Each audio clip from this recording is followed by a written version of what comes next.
Is your small business growing? That's the question we address right here on the Grow Your Biz Show. It's where we interview strategic entrepreneurs who inform and inspire you on your solopreneur or small company journey. Thanks for joining us on this episode of the Grow Your Biz Show. Hi, and welcome to episode 93 of the Grow Your Biz Show. I'm your host, Paul Madsen, and also the founder of growmedia.com. Jerry, Mike, growmedia.com helps businesses to grow by telling their unique story on social media, video, and television. Here we are on television, and we will be back to tell Jerry and Mike's unique story right after we thank our sponsor. ActionCoachOmaha.com is the global leader in business coaching for small businesses and businesses of all sizes. If you need to clarify your business and if you need to have some accountability in your business, contact Jim Barger at Action Coach Omaha. Welcome back. I'm with Jerry and Mike Schlickbernd. They are the founders and owners and CEOs of several companies, which we'll get into. And so welcome, Mike. Thanks for coming to the show. Thanks for having us. And Jerry, great to have you with us today. Thank you. Nice to get you on the show and tell your story, indeed. So let's just jump right in. Jerry, tell us, what business are you in? So our business is a one-stop shop for real estate investors. Well, that's a handy thing. What does one-stop shop mean? We have real estate, property management, construction, and roofing all under one umbrella. Under one roof. Yeah. Ironic that you do roofing. Mike, what do you want to add to that as far as the business that you're in? Basically helping people to grow their investment portfolio. Okay. And we cover it all under one roof. And with a real estate angle and several different arms and legs of the real estate. Well, let's just jump into that. What different companies do you have? I know you have several, and I have them written down, so I won't forget any. But Mike, what's the main focus of your time? The main focus of my time is more of the operations, the employee relationships, making sure I have the right people in the right places to take care of any aspects that may come up in the day-to-day job. Generally speaking, it's building and construction of yes. Not just single-family home, but also multiple? Yep. We're starting to get into some more development opportunities in the Omaha area. Awesome. Jerry, what else with that? So my focus is mostly on the real estate side. I'm the broker of the real estate company, and so I assist with the property management as well, where Mike's specialty has always been construction and the roofing side, but he's also amazing at managing people. Good. And I'm more of the visionary. I'm not so good with managing people, so thankfully we're a good combination for I guess we should mention all those businesses. Yes, well, yeah, we should mention that in case anybody missed it. They are married, Yeah. and they stay married despite running several businesses together. That's not easy. No, not always. Not easy at all. How long have you been married? It'll be going on 7 years in December. Did he get it right? I'm so proud. You're such a good husband. Well, what I did was I got married the day before my birthday, so I can be sure to remember my anniversary. And there's quite a few of them now. So, well, anyway, that's that. Now, is your office in the same location, or? Yes, we office at the same location. But you're never there, are you? Because. Surprisingly, yes, I am. Really? I do have some good people in the right places, I believe, and it's taken a while to get to that point. Yeah. And that's kind of been key for us to take on the growth. Well, what was the very first company well, you've had a company for a long time. I started the construction company in 2004. 2004? Mm-hmm. Just a child, huh? Okay. Yeah. Wow, and then you got married about 7 years ago. Yeah. And so you brought what to the table for that? So I started in real estate in 2000, and I started, I started DVG Realty in 2011. Okay. So shortly after I met Mike, but before we were married. Okay. And then we started doing property management in 2012.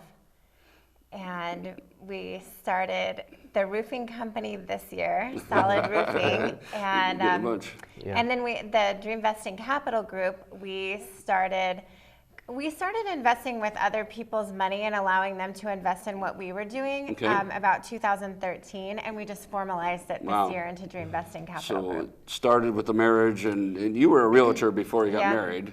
Yeah. And so it made sense that the realtor marries a builder, and and how many employees? I know building comes and goes with depends on what project you're working. But how many employees roughly do you have on any given month? For strictly the construction, we have 24. Wow. And then for the property management, we have around 8. And then the real estate, how many agents do you have? About 10. Altogether, 10 we agents. have around 50 employees. Wow. Yeah. Well, it takes a lot of coordination with that, especially with 3 or 4 different angles that you're going down with that. Yeah. Wow. Well, that's a bunch. Well, you know, there are a lot of I guess I always like to go back to, you know, why someone. You told me 2004 and 2011, and you know, why have you chosen these businesses, these industries to work in? I mean, there's a lot of ways to go, and those aren't necessarily easy businesses necessarily to be in. Mike, why are you in the construction world? Well, I grew up in the construction industry. My dad was a contractor, and just... What age did he put you to work? Oh, since I was about knee high. Swinging a hammer at age 6 out there. And starting cleaning up a lot of jobs, that sort of thing. Sure. And then I realized it was a lot of hard work. So then in college, I wanted to, my goal was to own a bar and grill type thing. And so right out of college, I started managing a restaurant, and then quickly realized that that wasn't also a lot of hard work. Yeah, it wasn't my cup of tea. So I got back into construction, and then just kind of grew it all from there. Sure. And at what point did you say, and I'm getting ahead of myself, but what point did you say, I want to do this myself on my own? I don't want to work for somebody else or want to have my own thing. It was around 2004. Well, and time. Again, you grew up in it. Your father was. Yeah, and I just wanted to take it on, and you know, I just had the mindset I can do this, and I'm going to make this work. Okay, cool. Well, and I mean see your why on the professional side was a little bit of the something else I did not want to do, right? Yeah. But there's more to, you know, why you care about homes and quality and I wanted to. I took pride in you know, remodeling, taking something that's kind of run down and putting in my special touch on it, per se. And sure. I've actually seen you do that. You worked in our neighborhood. Yes. Yeah. Not that our neighborhood's run down, but there was one house. Yes. There was that house. Yes. And you did beautiful work with it. So, so I feel like it's a pride thing. Then. Yeah, improving the community one house at a time. Basically, is kind of our standards. So. Awesome. Jerry, what's your why? Why are you in all of these different businesses? So I think there's kind of 2 evolutions to our business and my career. One, when I got started, which a lot of realtors kind of fall into real estate. Yeah.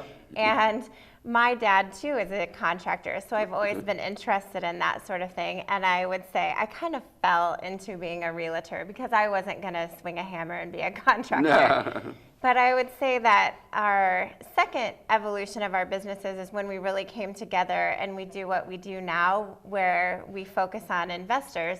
And the reason that we decided to make that our focus and really develop that was because we started flipping houses, and we quickly realized that any financial success we were really having that was making an impact for us was through the investments. And we really wanted to share that experience and that ability with other people. Sure. You know, we've seen so many people when HGTV got popular, we saw so many people trying to flip houses and failing. Yeah. And we didn't want that to happen to our friends and family and our clients. So. Right, well, that's terrific. And so if I hear you right, that both of you are involved with the whole idea of you're having some success on your own, and you care about your friends, and they had some interest in what you do and some inability in some cases of what you do. And therefore, that's the formation of the DreamVesting Capital Group, right? Yeah. Yes. And so tell me just a little bit about DreamVesting Capital Group. So DreamVesting Capital Group is a passive way for people to invest with what we do. So for example, a professional or somebody who has a retirement account and they're interested in real estate, they can become an investor, a shareholder in this company, and then they participate in all the investments that Mike and I are doing. That's awesome. Yeah. Yeah. Now, I just learned recently that there's a way to steer a person's 401k money into that kind of a fund? Yep, it's called a self-directed IRA. Yeah, okay. That's terrific. Well, I'll have to talk to you afterwards. Sure. Well, that's neat. Well, that's some great whys. Any whys on the personal side that you want to share? I mean, why from a family standpoint or anything like that, Mike? Both of our daughters are adopted, and we have a heavy heart for adoption and adopted families, and just you want the best for your kids. Yes, and if we could just, possibly change the world by raising our children and being a good example for other people. Well, you are making the world a better place for that, giving some loving homes. Jerry, add to that at all? Yeah.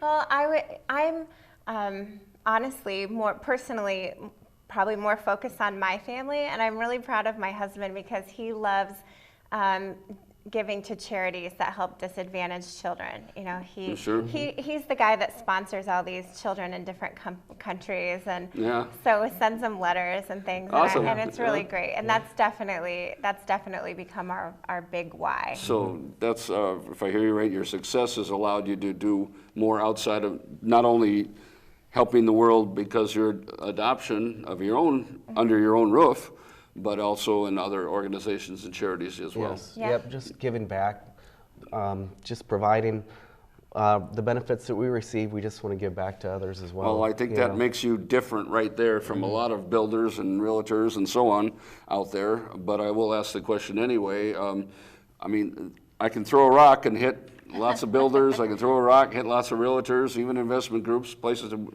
invest my money. What differentiates, Jerry, your companies, your group of companies from all the others out there? The main thing that differentiates us is that we have all these different aspects under one roof.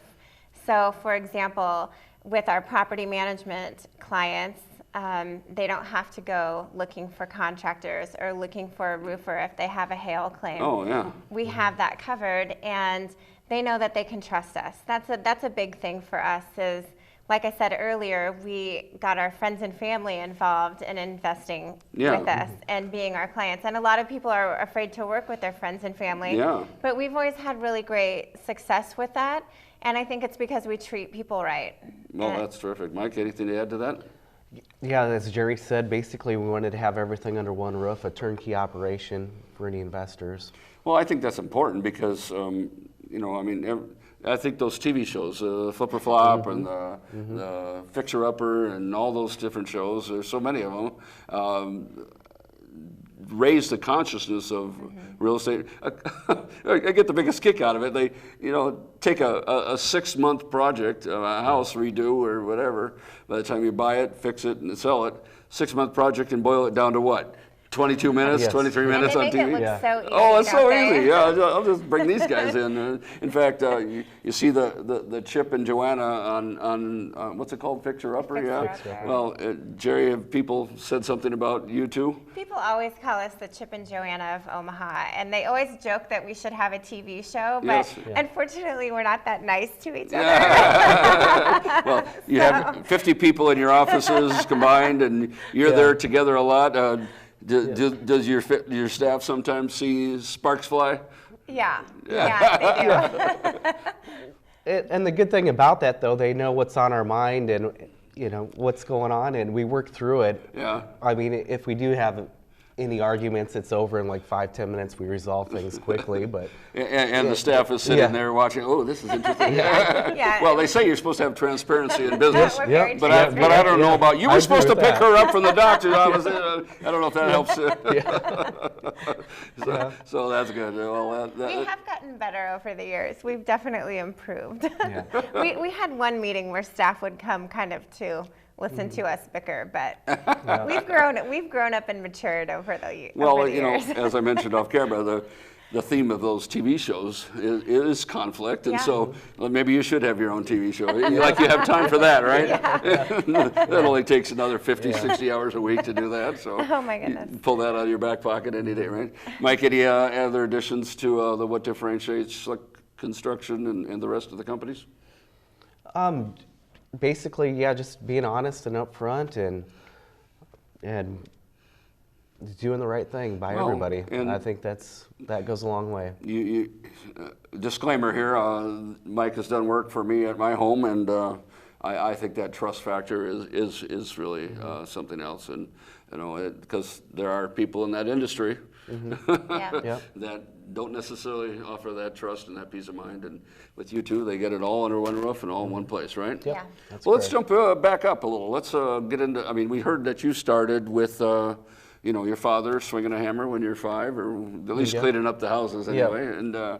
And Jerry, how about you? What's your backstory? When did you get into real estate, and how and why and all that? So I started in real estate in 2000 in Phoenix, and did a hot lot market of then, right? Yeah, it was a hot market for a long time, and then it was a terrible market in 2008. The worst in the country, wasn't it? Yeah. So I did a lot of different aspects in real estate. From buyer's agent to listing agent to running a team, condo conversions, even some escrow. So I had a lot of experience, and I got my broker's license in Arizona.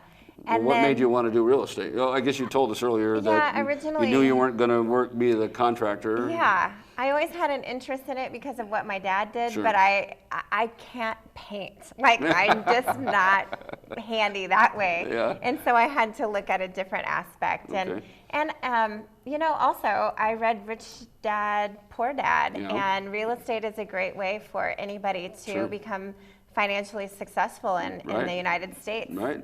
It's a great avenue. And so that's how I started my career and just gained a lot of experience. And I moved back to Nebraska. I'm from Nebraska originally, and my sister started having my little nieces and nephews, and I wanted part of that. Yeah, I wanted to be closer. Sure. And I came back to Nebraska, and no one here was doing short sales, which everyone. Well, I was going to say, back up just a little bit. Did you were helped a little bit in that process, perhaps, by the terrible real estate market in Phoenix and a lot of other places? Yes. It was the hardest time of my life, but it also brought me back to Nebraska, which has been an amazing move for me. Yeah. I had instantly a great career doing short sales. I met Mike 2 days after I moved back here. 2 days. Yeah. And that's fate, isn't it? We actually became roommates, and I started. Landlord-tenant, you mean? Yes. Yeah, landlord-tenant, yes. It really was. And I started my business at his kitchen table. Mm-hmm. And pretty quickly, I was selling short sales to investors, and he was fixing them up, and we said, why aren't we doing this for ourselves? This is not only a marriage in the making from a love standpoint, but it's a marriage made in heaven from a business standpoint. Yeah, it was pretty so amazing. the first two were, did you have your own realty company at that point then? Or? Yep. I started it right after I moved back to Nebraska. Gotcha. And now, we're talking about startup people and early entrepreneurs here. I mean, what made you, Jerry, want to launch your own company versus just going to work for some of the big name realtors? So the reason I did that was because the big name realtors did try to recruit me because I had a special skill set. Right, yeah. However, they weren't as competitive as the brokerages I was used to in Arizona. There's a lot more brokerages in Arizona, and their fees and charges were less than what they tend to be in Omaha. Okay. So I said, well, I'm already a broker. I don't need to pay for that. And so I wish I could say, honestly, that I had a big business plan and, was going to plan from A to Z to get to where we are today. Never happens that way. But it really just kind of happened because of necessity, or it made sense at the time.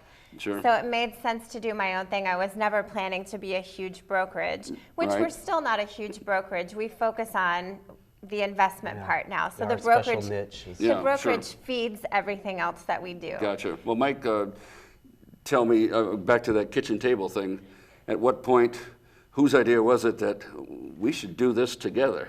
What happened? How did that? I've really wanted to from day one. I was rehabbing houses before I met Jerry. And then always thought, why, and how did why you sell am I them not at doing that point? this? How did you sell it before? They had other agents. I was doing house flips for other investors. And all of a sudden, and your then, tenant. Then when Jerry and I met, then we quickly purchased a short sale and got started on it. Marriage made in heaven. Yeah. and then we started with one house, and then we bought 2 houses, and then we're at 3, and then all our money's tied up, and then that's when we started bringing in other investors so we could kind of scale it. Sure. Well, when did that? Well, before we get to that, I mean, when did things like the solid roofing jump into that process? I started solid roofing this year. I've always had the idea of having a roofing company because Sclick Construction really wasn't known as a roofing company. Okay. And I brought in a guy that has years of experience in the roofing industry to run that division for me. Okay. And so what was the investing part? Tell us about the backstory of that, and when Jerry, when it got launched. I mean, how far into the process were you as far as the short selling and the rehabbing? When did you discover, what made you discover, what's the aha moment, I guess I'm looking for, that made you actually say, we should do this with other people? So again, maybe several things did that. We were 3 houses in with our own funds, and then Mike's dad knew what we were doing, and he said, I'll give you some more money, let's do this together and make it bigger. So the first year we did 12 houses. The next year, I would say, is when our friends started asking us about finding them a house that they were going to flip. And, you know, people just don't realize how intensive that really is. Yeah. So we would offer, you know, give us some money and we'll do this together. We'll split the profits. You know, we'll have some skin in the game as well. And just over the past 5 years, we got to where we were doing that with about 10 to 15 people at any given time, about $600 to $750,000. And so we had been talking to our attorneys that at some point this is going to get big enough that we need to formalize the structure. And, and that just happened this year because we are now doing our first ground up development. Right. So we're doing some larger projects, which requires some more money, and our investors, you know, thankfully we've had amazing results over the past several years. And so all of our original investors still invest with us. And so it just made sense to make that bigger. Mike, tell me how it works. So, I mean, I thought I heard that I come to you and I say, hey, here's X dollars for that house. You guys fix it up and sell it, and I get half, you get half.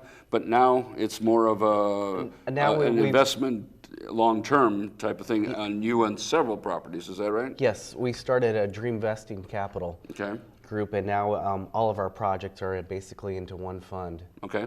And that fund's ongoing. I don't look at a specific property and say, I want to be part of that. And so people buy shares into the company. Well, they're investing in you and you. Yep. And it's worked out okay so far. Is it something you just say, how many investors you have, or is that private? We have about 10 investors. Okay, awesome. This structure is a little bit different. You have to be an accredited investor, which precludes some people. I understand. Our minimum investment's $50,000, and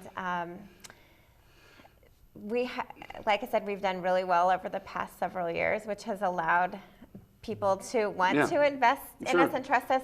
Now it's an investment, which you can never, you know, an investment is inherently risky, but our strategy is we buy properties that if the market were to tank like it did in 2008, we would just keep them and rent them, and we would be fine doing that. So you have a lot of options as opposed to some other company. Right. Mike, tell me about this from the ground up one. That's something new for Sclick Construction and kind of exciting. Yes. It's 10 row homes that we're going to be 10 what? 10 row homes. It's townhomes that we're going to sell off individually. Gotcha. Okay, townhomes. So they're all connected? Yes, all connected. We'll have an HOA set up, and each one of we're going to sell them off individually. Awesome. What's the difference between a condo and a townhouse? The townhouse, you basically have ownership in it. You just do as with a condo as well, but condos are typically smaller and one floor, and a townhome is typically multiple Oh, floors. okay. Yeah, awesome. And these particular townhomes are going to be about 2,500 to 2,600 square feet living big, space. So they're going to feel. Well, this is a big development. Yeah, they're going to feel like a home. And what part of town is it? Just north of 46th in California. Awesome. Off Saddle Creek. Great. Well, I'm sure the neighborhood will appreciate that development. That's terrific. Well, you've got a lot going on. We have to work on wrapping up here. I'm going to jump to the point where I ask each one of you individually what your advice is for aspiring entrepreneurs. You've been at the low. You had to leave a city. I'm sure it's not all roses with the real estate rehab and what you do and cash flow and all that. What for the aspiring entrepreneur, Mike? What is your best advice in a few paragraphs? My best advice is trying to basically to start with the foundation and having a balance in all aspects of your life, to start with that. And then for me, I was trying to take everything on it myself, and then I quickly realized that I'm going to be stuck in the same place if I don't find the key people. And what I like to say when I grew the operations is putting aces in their places. Good. Finding the good people that specialize in those certain areas to help you run your operations. I hear that so often that, I try to do everything in my own little business, and I'm not good at everything. And if I build on people, like you're saying, and put the aces in the places, I love that one. Put the aces in places, that'll help you build your foundation. And all under one roof. We're full of puns today. That's great. Good advice. Good advice. Jerry, what's yours in a nutshell? So my recommendation to a new business owner would be to find a business coach or mentor who can really help you lay out a plan for your business and set goals. I think you can get to where we are faster if you do that from the beginning, which we do that, but we didn't start doing that until a few years ago. And then I would also say, if you're in a business with your spouse, to remember to keep your marriage first, because that's more important than your business, and also, that there's the same thing. Have a marriage counselor or mentor, because it's worked for us because we understand each other and we communicate a lot. Sometimes loudly, but we communicate, and I think that a lot of people do ask us that question because it's can be a difficult thing to do. Awesome advice. I can't let that moment go. One of the sponsors of the program is Jim Barger, Action Coach. I know you mentioned using coaching. Here's a testimonial, Jim Barger, Action Coach. Awesome. And better and good advice from both of you on the big picture. That's a wrap for this week's show, and I hope you go back and listen to all these nuggets of wisdom and not only learn from their story, but be inspired from the story of Jerry and Mike, because it's a great one. We have Sclick Construction, Solid Roofing, Orange Property Management, DVG Realty, and DreamVesting Capital Group. It'll all be information on the end notes of the program. And again, until next week, I hope you go out there and grow something. Thanks, guys. Thank you.